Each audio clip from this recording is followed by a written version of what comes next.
आज हम भारत के महान गणितज्ञ एवं खगोलविद आर्यभट्ट के बारे में जानेंगे।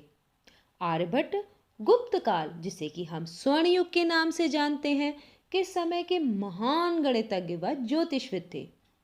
आर्यभट्ट के प्रसिद्ध ग्रंथ हैं आर्यभट्टीय तंत्र और आर्यभट्ट सिद्धांत।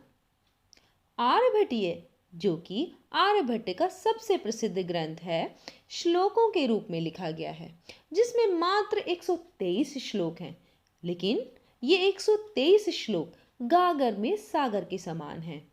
इसको 4 अध्यायों में विभाजित किया गया है: गीतिकापाद, गणितपाद, काल क्रियापाद और गोलपाद। गीतिकापाद में आर्यभट्ट ने अपने स्वयं की संख्या पद्धति निर्मित की थी, जिसमें कि 13 श्लोक हैं, और इसके बारे में हम विस्तार पूर्वक चर्चा अपने प्रथम वीडियो में कर चुके हैं, जिसका लिंक डिस्क्रिप्शन बॉक्स में उपलब्ध है। आज के वीडियो में हम आर्यभट्टीय के अंतर्गत गणितपाद अध्याय, काल क्रियापाद अध्याय और गोलपाद अध्याय में दिए गए श्लोकों में सूत्र और सिद्धांतों के बारे में विस्तार पूर्वक चर्चा करेंगे। आर्यभट्ट के ग्रंथ आर्यभट्टीय के अध्याय गणितपाद में 33 श्लोक हैं, जो कि अंकगणित, बीजगणित, रेखागणित, क्षेत्रमिति, सरल समीकरण, युगपत समीकरण, द्विघात समीकरण से संबंधित हैं। गणितपाद के एक श्लोक में आर्यभट्ट ने वृत्त की परिधि व वृत्त के व्यास के संबंध अर्थात पाई के मान को दशमलव के 4 स्थानों तक शुद्ध बताया है। चलिए हम उस श्लोक को जानते हैं। चतुराधिकम शतमष्टगुणम द्वाषष्टिस्तथा सहस्त्राणाम अयुतद्वस्य विषकंभस्य आसन्नो वृत्तपरिणाः।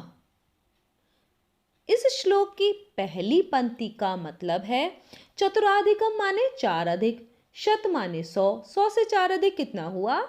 104। अब है अष्टगुणम, 8 से उसकी गुणा करनी है, तो 104 की अगर हम 8 से गुणा करेंगे तो आएगा 832। द्वाषष्टि माने 62, सहस्त्राणाम माने 1000, 1000 को अगर हम 62 से गुणा करेंगे तो आएगा 62,000। अब इस 62,000 और 832 को जोड़ देना है। यह है पहली पंक्ति का अर्थ। दूसरी पंक्ति में अयुत, अयुत का मतलब होता है, आर्यभट्ट की संख्या पद्धति में इसको दिया गया है, अयुत का मतलब है 10,000।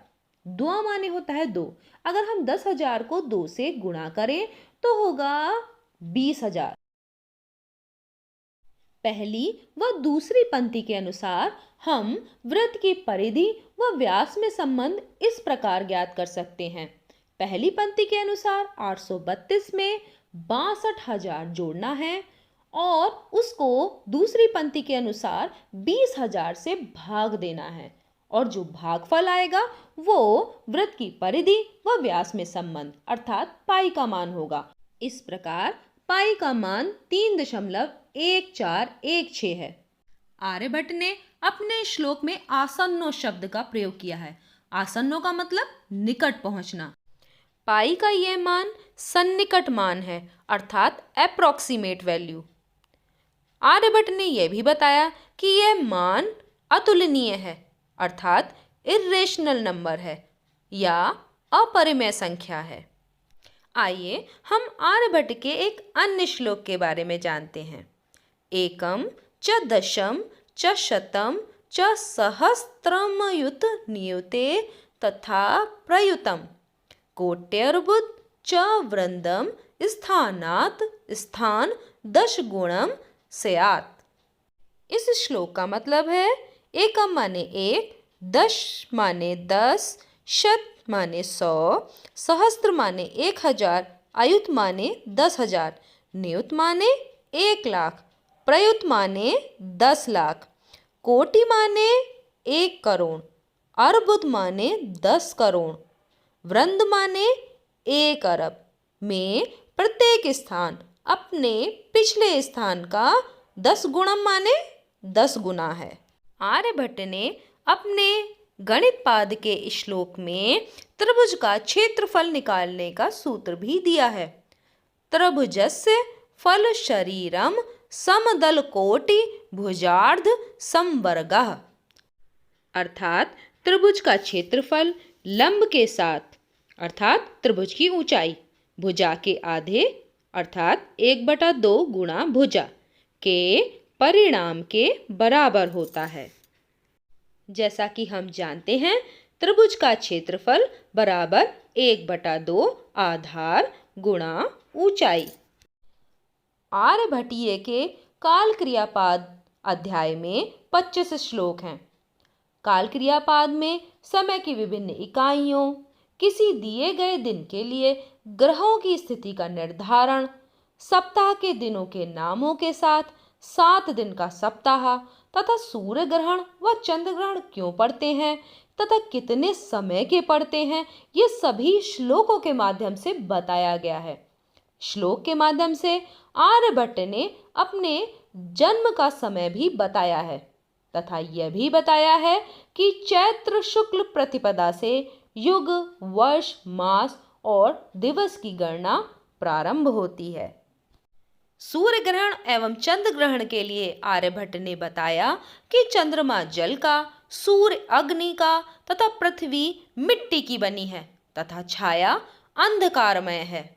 सूर्य ग्रहण के अवसर पर शशि अर्थात चंद्रमा सूर्य को तथा चंद्र ग्रहण के अवसर पर पृथ्वी की छाया शशि अर्थात चंद्रमा को ढक लेती है। आर्यभट्टीय के गोलपाद अध्याय में 50 श्लोक हैं। कोपरनिकस से 1000 वर्ष पूर्व आर्यभट्ट ने पहले ही ये खोज कर दी थी कि पृथ्वी अपनी धुरी पर घूमती है। आर्यभट्ट को न केवल भारत वरन पूरे विश्व में महान गणितज्ञ के रूप में जाना जाता है। आर्यभट्टीय के अनुसार एक साल की लंबाई 365.25868 दिन अर्थात 365 दिन 6 घंटे 12 मिनट 30 सेकंड है, जो कि आधुनिक गणना 365.25636 के लगभग बराबर है। साथ ही उन्होंने चंद्रमा द्वारा पृथ्वी के चारों ओर चक्कर लगाने की अवधि 27.32167 दिन बताई है, जो कि आधुनिक गणना 27.32166 के लगभग बराबर है।